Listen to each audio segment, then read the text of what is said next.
ससा आणि कासवाची गोष्ट मराठी. एकदा जंगलात ससा आणि कासवाची भेट झाली.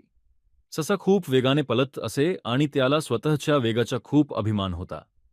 कासव मात्र हळूहळू चालणारा, पण खंबीर आणि धीरगंभीर स्वभावाचा होता.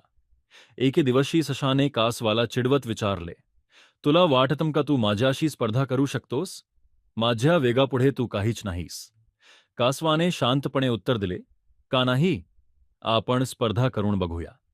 सशाने आनंदाने होकार दिला आणि स्पर्धेची तारीख आणि मार्ग ठरवला.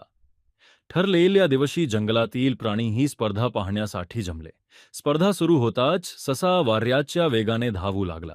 पण थोड्या वेळाने त्याला वाटले, कासव अजून खूप मागे आहे, मी इथे झोप घेऊ शकतो. म्हणून ससा एका झाडाखाली झोपला. दरम्यान कासव हळूहळू पण अखंडपणे पुढे जात राहिला.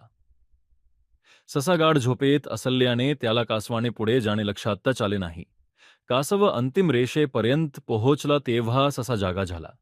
त्याने जोरात धावण्याचा प्रयत्न केला, पण तोपर्यंत कासव विजयी झाला होता.